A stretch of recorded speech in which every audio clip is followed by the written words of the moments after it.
Music बाई इंजमाम।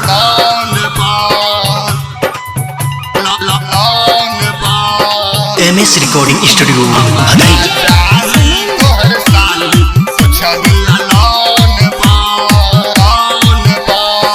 सुनाए भैया दिलबा के बात मोरा फोन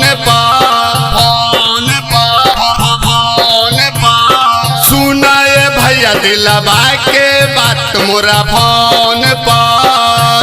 हमारा चाही तोहर साली कुछ दिल लोन पर। हमारा चाही तोहर साली कुछ दिल लोन पर।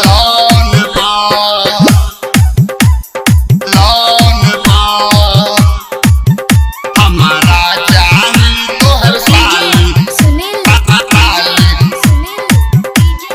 कुछ दिल लोन पर। हमारा चाही तोहर साली कुछ दिल लोन पर।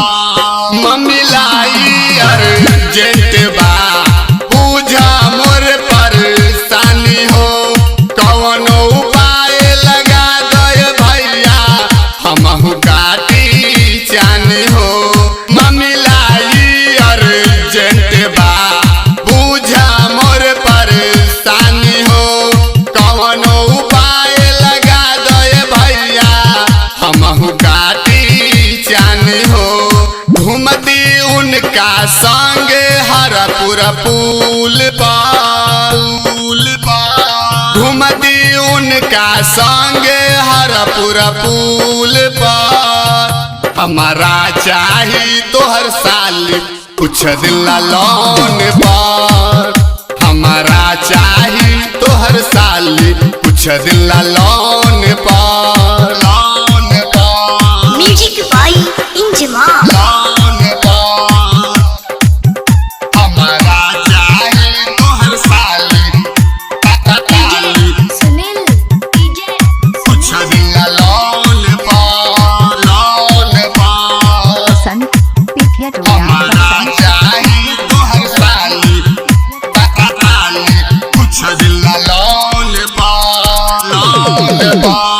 कौन फरम भर बाके तू जल्दी करऊ पाए हो।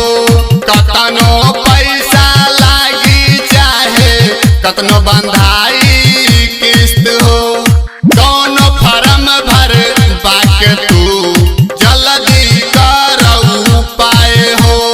कतनो पैसा लागी चाहे कतनो बंधाई किस्त हो।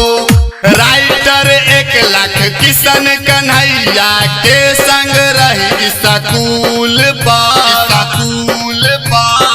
राइटर 1 लाख किशन कन्हैया के संग रही स्कूल पर। हमारा चाही तोहर साली कुछ दिल लोन पर। हमारा चाही तोहर साली कुछ दिल